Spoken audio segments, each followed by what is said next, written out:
Hello everyone. Today I wanted to talk about the difference between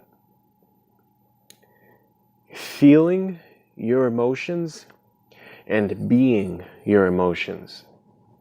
This is something that, I recently started to touch on, but it wasn't, in depth. So in this video, I want to go a little in depth and, kind of tell the difference between the two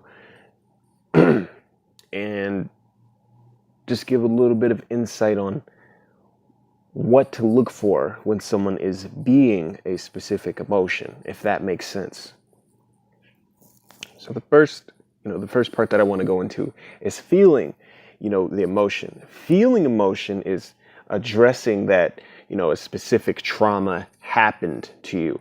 Say there was, something that was very tragic that you hadn't gotten over, but you took the time to look back into everything that had happened. Maybe it's some years down the road and it was a while ago. Your past, because everybody doesn't like to, really look into the past. No one really wants to or has the know-how when it comes to dealing with that past energy. It's residual and it can really affect you so much so that it can get to the point where it's reoccurring. That trauma can bring reoccurring happenings into your life. And until it's addressed and corrected, you become that trauma.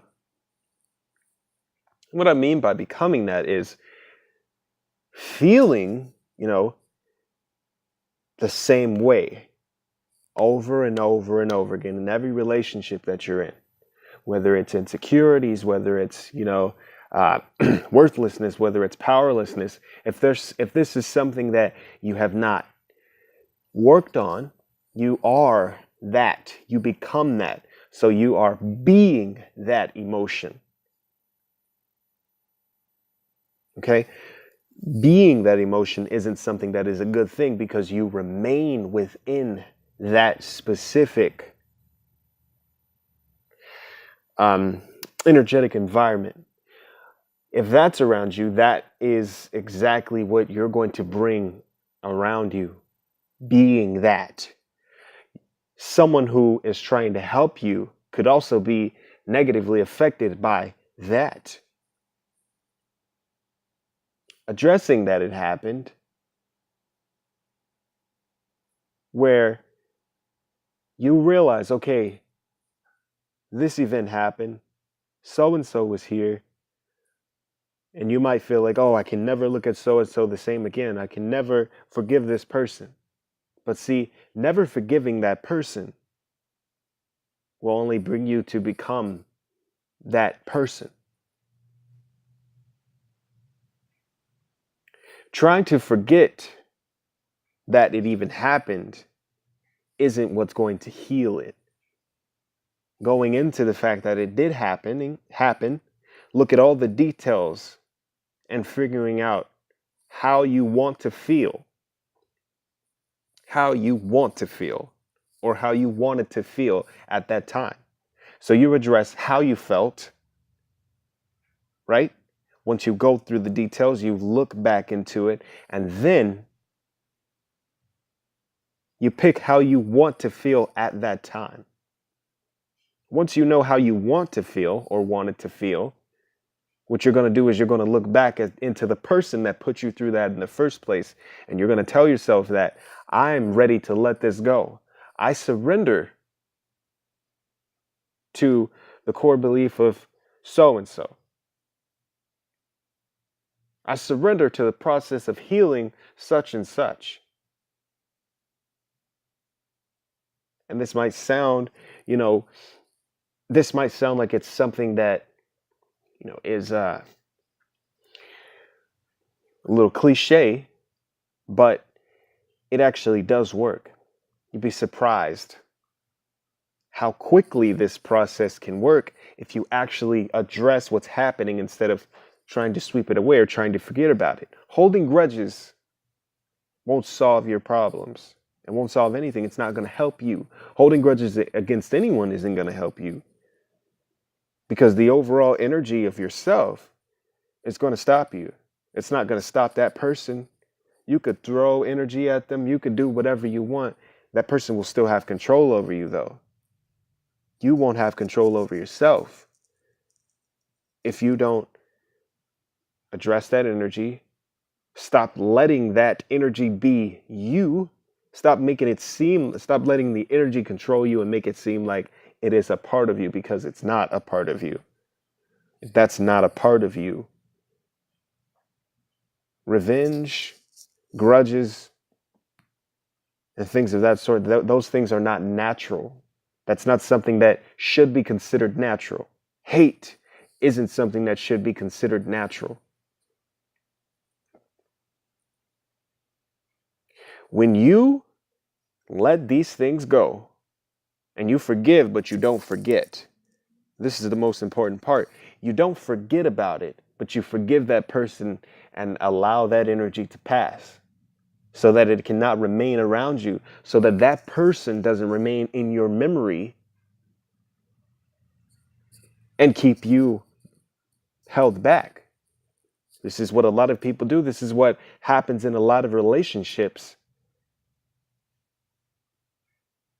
that causes them to fail. It causes relationships to fail. This is very common.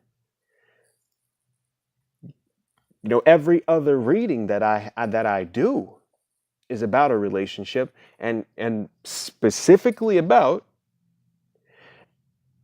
a person in that relationship that has not dealt with their traumas or addressed that they have even happened.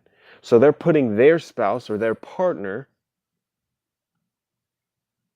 through a bunch of bull crap that they don't even need to be experiencing, that they didn't even ask for, because of the fact that this person doesn't want to let go of their past. How is that fair to anyone? It's not. See, there could be, the person does not heal unless they heal themselves. This is an inward journey. You have to realize that you need to go inward before you do any kind of work on the outside. Inward work. Inside. Work with yourself. Work on yourself. Bring your fractals back together. Address your traumas. Stop trying to sweep the negativity under the rug. Look that negative energy in the eyes. Look that trauma right in the eyes. And let that shit go. Because it will empower you.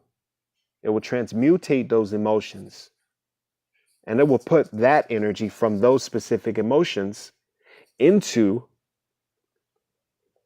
full throttle to benefit you in the long run. These kind of things can change your life for the better.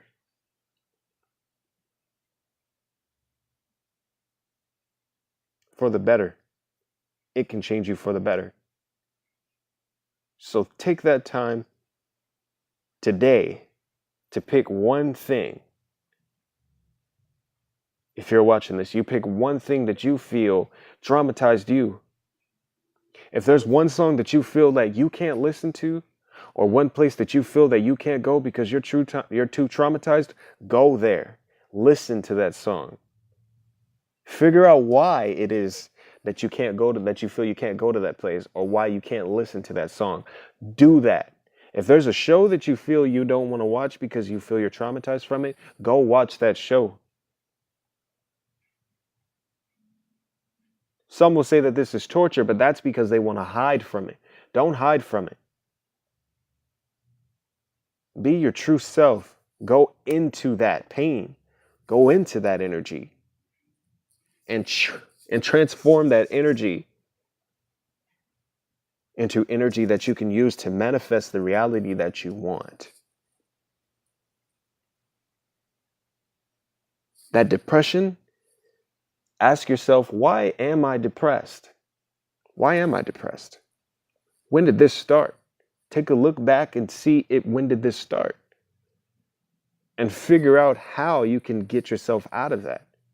It might not be right away, but you can most definitely